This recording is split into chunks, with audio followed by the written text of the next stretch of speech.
You are listening to the second segment of our two-part series, The Benefits of Butter, with Susan Wade at Time Monk Radio. Hello, Susan. Welcome back to Time Monk Radio. Hi, Gemini. Wow, we're getting into the time of Thanksgiving, aren't we? We are, indeed. And there's always so much to be thankful for. You know, I think about some of the events that have happened in my life that have caused me to really feel Thanksgiving and to understand it. And one of them was really, really simple. You may or may not know, Gemini, because we haven't really met in person, that I tend to be a barefoot girl.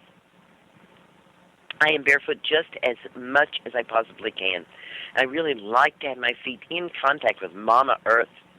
And one day, as I was walking around, my foot came onto this sun-warmed rock. And I just balanced there on that one foot, you know, just for a breath or two, just to feel the heat of the sun that had been trapped by that rock and feel it kind of bubbling up and into the underside of my foot. And as though it was written in neon lights across my brain, the message came, every step is a blessing. And so since that day, I have tried with every footfall of mine on the earth to have it be a blessing and to have it be a thank you, to walk in gratitude. So here it is, the time we have set aside for gratitude and thanksgiving. And may you find that every step and every breath you take is a thanksgiving, is a breath of gratitude, is a step of blessing. And hey, grab that butter and put some butter on whatever you're having there. Butter makes it all better. It really is true. I'm not making it up. Better improves the amount of vitamins that we get from our vegetables. So if you're going to be having broccoli, put some butter on it, and you'll get up to 10 times more of the vitamin A factors from that broccoli because you added butter to it. Now, I've had people say to me, well, Susan, I don't know about this butter thing. I'm really, kind of half convinced about the cholesterol thing and not to worry about it. But, aren't cows fed terrible things, and isn't butter a bad food because of that? And isn't there awful stuff going on with the cows? And I said, well, I don't really know about every single dairy everywhere in the United States and Canada, and there might be some, bad people doing bad things. You never count that out. But I will tell you that the vast majority of dairy farms in North America are family farms. When you see, ads for soy, there's big soy corporations and big money invested in soy. But when you see those mustache milk ads, that's money that dairy farmers have tithed to that advertising campaign. So dairy farming is still really a labor of love, and it's something that's done by pretty small farms generally, although there can be big dairy farms certainly. So what we want to do is not, throw out the milk along with the cow here, but to say, hey, I want good milk. We were talking about fair trade chocolate. And we don't want chocolate in which the farmer isn't making a living growing that chocolate because it's a difficult crop to take care of. And look at that, you have to abstain for sex for 2 weeks before you can even plant the seeds, according to a legend and lore. I don't know how many modern farmers do that. But, we say that the butter is also of the nature of being honored and revered and respected, and that's what we want.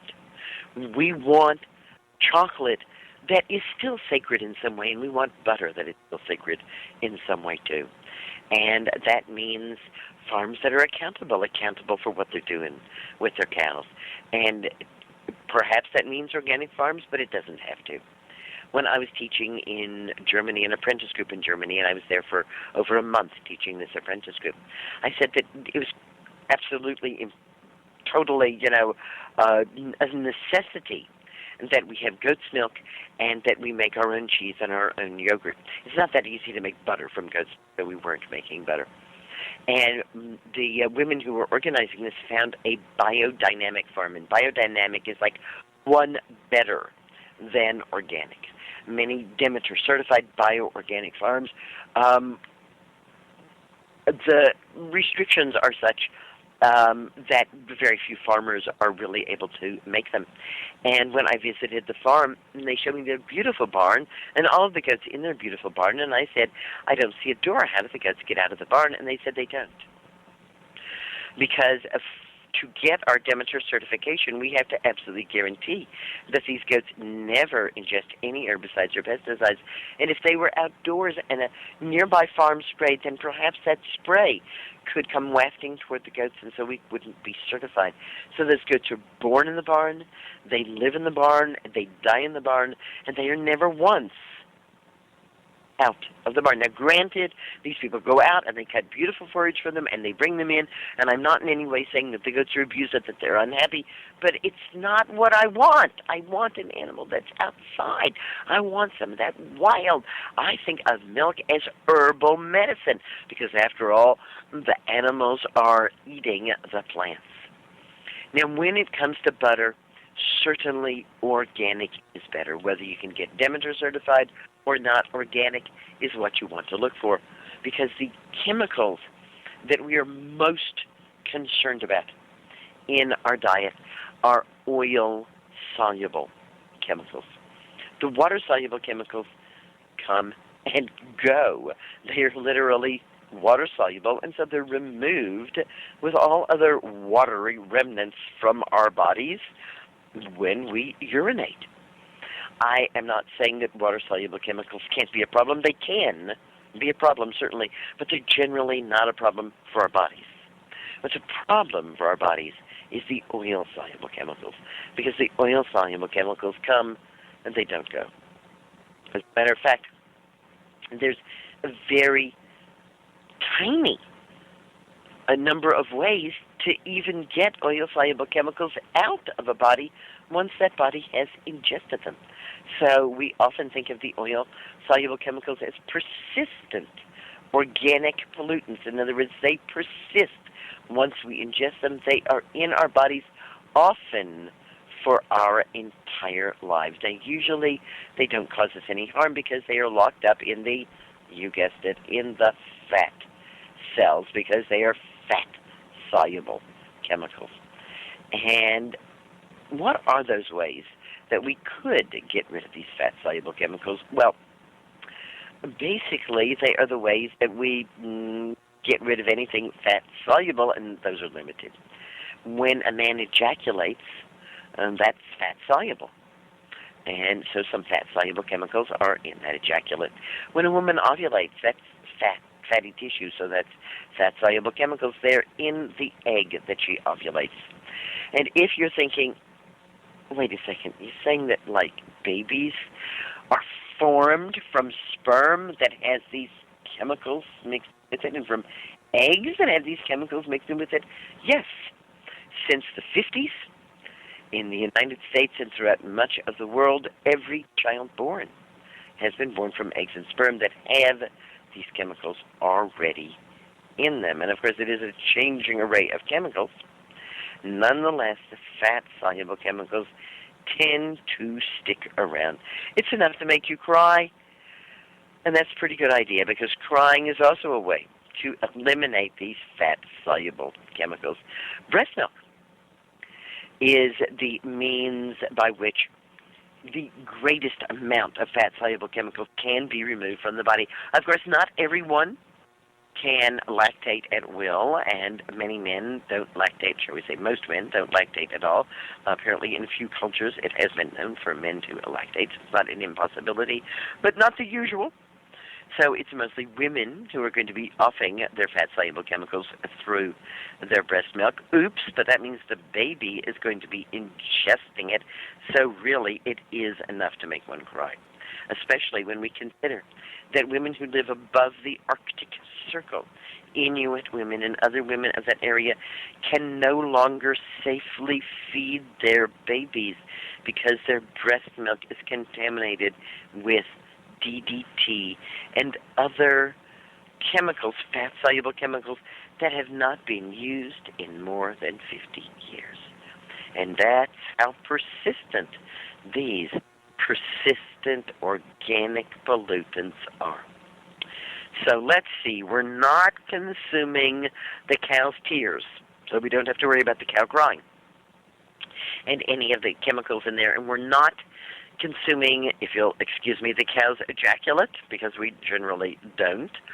And so we don't have to worry about that, nor are we consuming the cow's eggs, because unlike chickens, we don't eat their eggs. But we are consuming the cow's milk. The cow is lactating, and we are consuming the milk from that cow. And when we make butter, what are we doing but taking the fat from the milk to turn into butter? And just the other day, I made some butter. It's getting cold, and as it gets cold in the outside temperature, the goats tend to make more fat in their milk. He helps keep them warm. And of course, when I was in Alaska, anytime I heard anybody in Alaska say, "I'm cold," there was one answer, immediate answer, from the assembled people. They didn't just wait for one person to say it. Everybody said it, and that answer was, "Eat more fat. You're cold, eat more fat. You're cold, get more fat. You need to eat more fat. You need to get more fat in there, and then you won't be cold." And so as it gets cold, the goats put more fat in their milk. It's easier then for me to let that sit. As a matter of fact, it's not good separation between the cream and the milk and goat's milk. Where I actually get my cream from is the whey, because I save the whey from my cheese making, and the whey is so much less dense than the milk that the fat, which comes through into the whey, floats up to the surface, and then I skim it off of the top. And then I put that goat cream, which is what it is, heavy cream, into my blender. And you can do this at home, too, if you want to go out and buy a pint of heavy cream, so long as it's not ultra-pasteurized. Just put it in your blender and turn the blender, put the lid on tight, and turn the blender on high. And the blender, and if you keep looking, you're going to see it get kind of whipped, and then like, woo, whipped cream, and then suddenly it's not going to be whipped cream anymore. It's going to be butter and buttermilk. It is this almost magical transformation that gives rise to a lot of the sacredness of butter. We think about India and the ghee lamps, and what ghee is what an American might call clarified butter. So when we have the butter, we can heat that butter, gently heat it, and we will see that there is still some milk solids in there. And if we pour off just the butter oil, which remember is what Weston Price used, which is also called ghee, then we actually have a fat that is stable at room temperature. We think of butter as needing to be refrigerated, but ghee does not. As a matter of fact, my brother, who I mentioned last week or the week before, Sadananda Das, has a chef background, and he often buys ghee in 5-gallon containers. The first time I saw him come home with 5 gallons of ghee, I said, "Bro, how long is it going to take you to eat your way through all of that butter?" He said, "Probably a year," as he stashed it under the sink. And he turned to me and he says, "And needs no refrigeration, has a great smoke point. This is one of the best fats for cooking with." I was amazed. I had never really thought about clarified butter as anything other than something to dip my lobster tail in. But, of course, it is far more than that. Let me not skip over or elide the connection I was making, however. Let me just really make this connection very, very clear for you. So here's the milk, and we're skimming the cream off of it, and we're churning that cream, and we're turning it into butter. So butter is the place that the oil-soluble chemicals are going to be found. You're probably going to get more oil-soluble problematic chemicals from butter than from any other food in your ordinary diet, and this is why it is so critical to get good organic butter. I sat down with the list of the chemicals used on the major food crops in the U.S. and the estimates of how much of each one of those food crops adult human being eats in the United States on a yearly basis. And my rough estimate is that you would have to eat non-organic produce exclusively for 10 years in order to consume the amount of oil-soluble chemicals that you would get in 1 pound of non-organic butter. So while organic butter is expensive, we all know that it's expensive, and the stores actually often sell it for the price they pay for it or for a little bit more. Nonetheless, I believe that organic butter is A, really good for us, and B, really good for the earth as well, and therefore worth every cent. Now, I will admit, I am not taking my organic butter and using it in my oil lamp.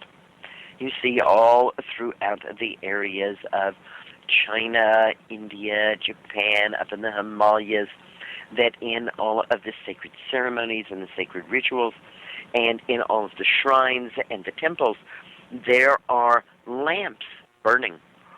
And we're often, as Americans, told, oh, those are oil lamps, and we don't think much of anything, and we just think oil. But what's really being burned in those lamps is ghee. Butter oil is what's being burned there.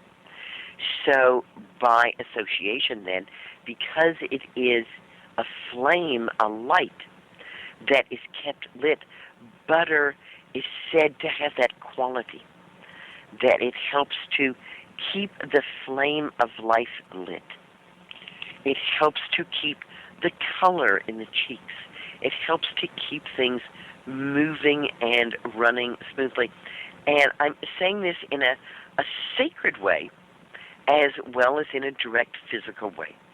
And last week we talked about Weston A. Price and his amazing research around the world and indigenous people's diets. Diets that he found were quite high in fat. It was not unusual to find an indigenous diet that was 50% fat if they could locate foodstuffs that were that good. And then Weston Price focusing in on the vitamin K2 in the butter. Price showed that vitamin K2, which he called Activator X, works synergistically with all fat-soluble vitamins, especially vitamin A and vitamin D. Vitamin K2 activates the proteins that vitamins A and D tell the cells to produce, and vitamin K allows us to be safer when we are absorbing vitamin D. So if you are indeed taking a vitamin D supplement, it turns out to be really critical to have butter in your diet.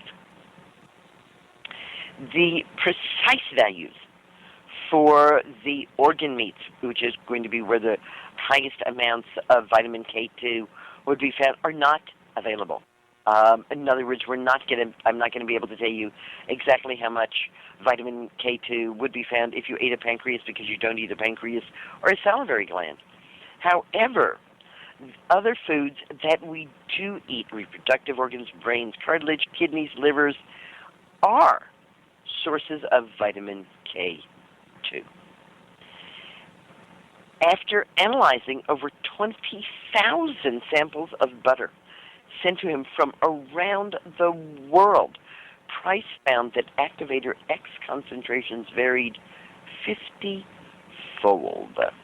I know when Sally Fallon came to teach here at the Wise Woman Center, we gave her a 5-pound lump of butter from a nearby dairy farm, and she took it home to add to the collection of over 220,000 analyzed butters and said that it was one of the highest in Activator X that they had ever seen. And I said, yeah, we got really mineral-rich soils because there was so much rock here. So what we're looking at in terms of vitamin K2, when we look at the list, butter is in the top third of the list, but you will see that frequently it is the easiest of the foods to eat, especially because the food on the top of this list, the food that has the most vitamin K2, is natto. And Americans are not learning to love natto, which is kind of slippery, slimy, black snot. It's a very strange food from Japan, made of soybeans, but although natto is really, really good for you for a huge variety of reasons, including being rich in vitamin K2, it's probably not what you're going to eat, nor is goose liver pate going to be on your daily diet, huh? Oh, I'll have breakfast in bed with hot chocolate and goose liver pate, s'il vous plaît. Indeed, as a matter of fact, in some places, even the production of goose livers that can be turned into pate has become illegal or close to it. So let's keep looking. All right. We have hard cheeses and soft cheeses.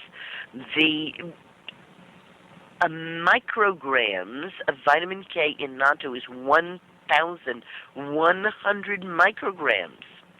In goose liver pate, down to 369 micrograms. And then we take a precipitous slide to the next highest, which is hard cheese, which is 76 micrograms. Soft cheeses have about 56 micrograms. Now, this is interesting.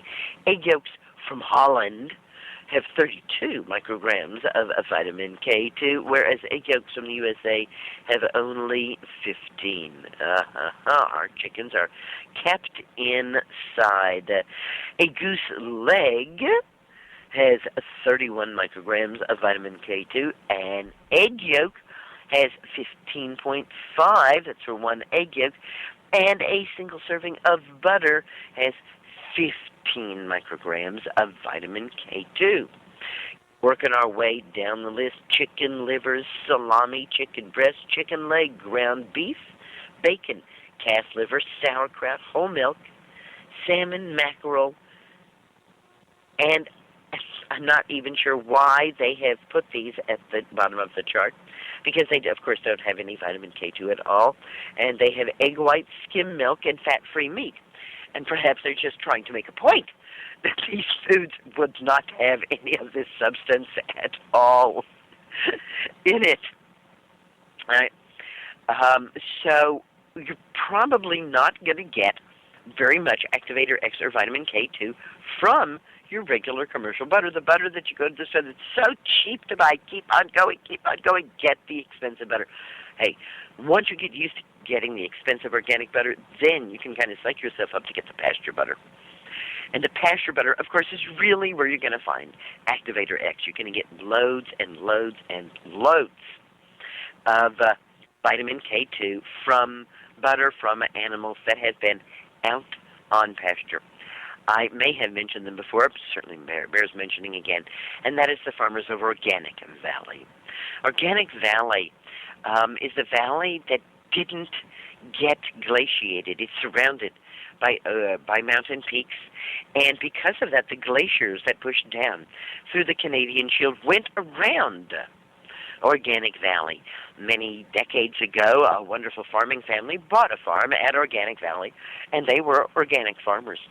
And as the surrounding properties became available, they talked other farming families into moving there until now. Organic Valley is truly a valley that is organic. In fact, their brand has had such wonderful success with their dairy products and butter that they are now a cooperative collection of over 300 farms. They're not all right there at Organic Valley. There are other farms that also produce for them, but they are all producing food for families, food with lots and lots of love, food that is going to be rich in the things that we want to have in our food. All right. You can also get a little vitamin K2 from things like whole milk, But again, that's far, far less than what we're going to get from the butter because vitamin K2 is fat soluble. Coming back then to the cholesterol issue, which we said we would spend just a little bit more time on. Cholesterol, it turns out, is a kind of lubricant in the body. It's also a base material for hormones. Every hormone made in a woman's body is based on cholesterol. And we started out last week saying the whole idea of eating low-fat for health has had its balloon punctured. And we know that low-fat eating just does not work. But what we're especially seeing is that low-fat diets are not healthy for women, and diets that are low in cholesterol are not healthy for women. As I said, cholesterol is the starting material for all of the hormones that women are making, and especially as women age, more butter in their diet is going to have the effect of keeping them freer from disease. And we talked about the diseases that would help keep them free from osteoporosis, heart disease, possible cancer, and certainly dementia. So a lot of good reasons for getting that butter back in our diet. We think about India and the cow. And the cow is the most sacred thing in India. And those cows, many of which are so skinny we can hardly believe our eyes, nonetheless produce milk. And so milk and butter, by association with the sacred cow, carry that order of sacredness. I get to talk to some pretty interesting people at parties. I don't know if I've told you the story about talking to the pig inspector at a party in Germany. But at one party, I was seated by a milk chemist. And he began to tell me about how pernicious and terrible it is to sell people anything other than whole milk. And he first asked me a couple of questions and saw that I, basically agreed with him that if it's not whole milk, it shouldn't even be allowed to be called a milk. And people often say to me, "Oh, the goat's milk is low fat," and I just kind of smile. No, the goat's milk is actually really high fat, but I'm not going to, upset their apple cart there by admitting how high the fat in the goat's milk is. And so we get this rich complex of woman produces milk makes butter. Butter carries cholesterol. Cholesterol is necessary for women's health and for women to make milk, from which we make butter, which has got cholesterol, and so it goes. And these are the kinds of things that make a particular food sacred, is that we can see that it is tightly linked to our health and our longevity. We find that if we want to see how long a woman age 70 or older is going to live, we can measure her total blood cholesterol, and the higher it is, the longer she will live. Most people are astonished when they hear me say that. In fact, there's no study of any kind, and I've been asking quite a few people for quite a few years now if they could come up with any study, and most of the people I'm asking are MDs. Could you please show me any study that shows that lowering cholesterol in a woman reduces risk of stroke, reduces risk of heart attack, or increases longevity? And there is no study that shows this. So please eat your butter. Be at ease about it. I participated in a book called Famous Cooks of Woodstock. And each of the famous people from Woodstock was invited to submit a recipe, which I did. And for the book signing, we all went with our whatever had made us famous, whether it was, guitar lessons or DVDs or CDs or books. And there were a great many of us who wrote books. And there was kind of a long table with each one of us behind it in our place with our books there. And the woman next to me, I couldn't help but notice, had the low-fat cookbook, the no-fat cookbook, the no-fat, no-fat book.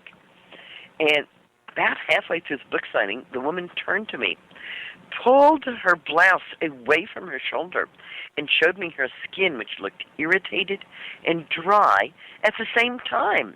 It was like flakes were coming off of it. It looked like she'd been scratching it. You could see like some redness and welting there. And I said to her, oh, my goodness, my dear, what is going on here? And she says, well, that's why I'm asking you.